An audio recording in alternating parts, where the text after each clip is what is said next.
మీరు నెరవేర్చారా? 10 సంవత్సరాలుగా ఆంధ్ర రాష్ట్రాన్ని, ఆంధ్ర రాష్ట్ర ప్రజలను తీవ్రంగా అవమానించి వెన్నుపోటు తర్వాత వెన్నుపోటు, సంవత్సరం తర్వాత సంవత్సరం ఇలా ప్రతిసారి ఆంధ్ర రాష్ట్ర ప్రజలను అవమానించడమే తప్ప ఏ ఒక్క రోజైనా ఆంధ్ర రాష్ట్రానికి మీ గౌరవం ఇచ్చారా? లేకపోతే ఈ ప్రజలకు మీరు విలువ ఇచ్చారా? ఇప్పుడు కేవలం ఎన్నికలు వచ్చాయి కాబట్టి ఇంత హుటాహుటిన, ఇంత హడావిడిగా ఒకరి తర్వాత ఒకరు, అది కూడా ఇన్ని సందర్భాలలో వచ్చిపోతున్నారు. నిజంగా మోడీ గారిని అడుగుతున్నాము, అసలు మీ అంత దిగజారుడు రాజకీయాలు ఇక ఏ ఇతర జాతీయ పార్టీకైనా అసలు సాధ్యం కూడా కాదు.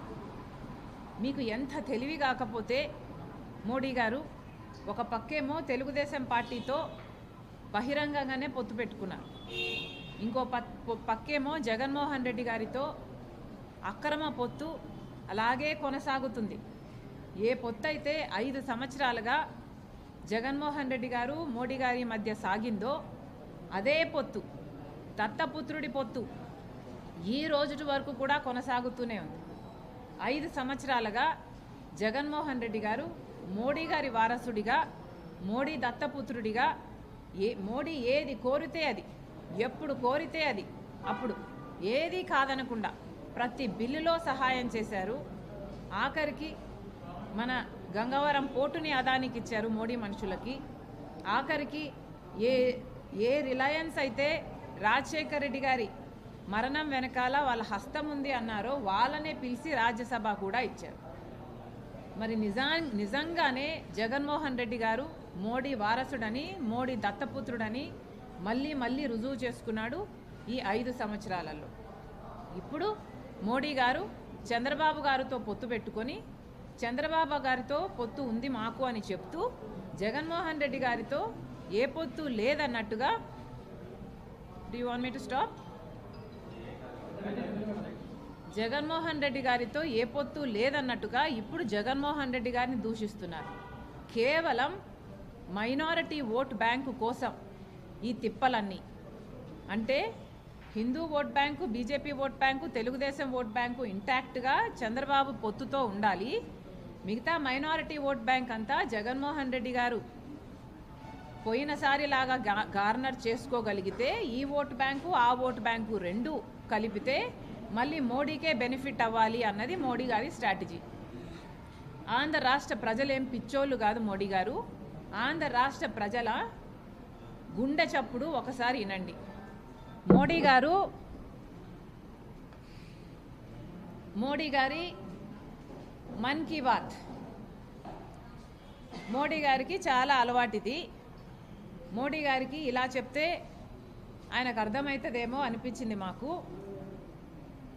మోడీ గారి మన్ కీ బాత్, ఆంధ్ర రాష్ట్రుల మన్ కీ బాత్ కూడా ఒకసారి మోడీ గారి చెవున పడితే బాగుంటుంది. మోడీ గారు, మీరు గత 10 సంవత్సరాలుగా ఆంధ్ర రాష్ట్ర ప్రజలకు అన్యాయం చేశారు కాబట్టి కాంగ్రెస్ పార్టీ ఆంధ్ర రాష్ట్ర ప్రజల పక్షాన మీ మీద ఒక ఛార్జ్ షీటు 10 ఏళ్లకు గాను 10 ఛార్జెస్తో ఒక ఛార్జ్ షీటు మీకు పంపిస్తున్నాము. ఆ ఛార్జ్ షీటు మీరు చదవండి. మీ మీద 10 అభియోగాలు ఏమున్నాయో ఒకసారి అర్థం చేసుకోండి. ఆంధ్ర రాష్ట్ర ప్రజల మన్ కీ బాత్ మీరు అర్థం చేసుకున్నాక ఆ ఛార్జ్ షీటు ప్రకారము ఆంధ్ర రాష్ట్ర ప్రజలకు క్షమాపణ, లిఖితపూర్వకంగా ఒక క్షమాపణ లేఖ రాసి ఆంధ్ర రాష్ట్ర ప్రజల హక్కులన్నీ మీరు కాపాడతారని, వెంటనే ఫుల్ఫిల్ చేస్తారని ఒక రిటర్న్ అఫిడవిట్ రాసి తర్వాత ఆంధ్ర రాష్ట్రంలో అడుగు పెట్టాలని కాంగ్రెస్ పార్టీ డిమాండ్ చేస్తుంది. ఇది మోడీకి రాస్తున్న లెటరు. దీంట్లో 10 ఛార్జ్ షీట్లు, 10 ఛార్జెస్ ఉన్నాయి. ఇవి బ్రీఫ్గా వివరిస్తా.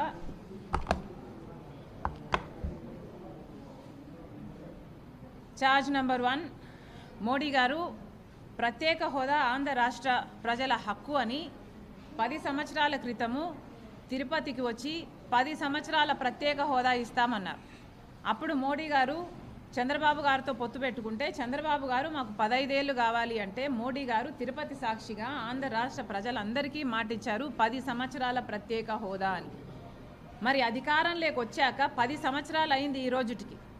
10 సంవత్సరాల కిందట చెప్పిన మాట ఈ రోజుటి వరకు మోడీ గారు నిలబెట్టుకోలేదు.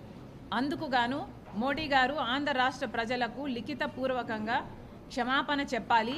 వెంటనే మీరు ఒకవేళ అధికారంలో వచ్చే ప్రసక్తి లేదు, కానీ ఒకవేళ పొరపాటున వస్తే కూడా మీరు వెంటనే దీన్ని ఫుల్ఫిల్ చేస్తారని అఫిడవిట్ రాసిచ్చే ధైర్యము మీకుందా?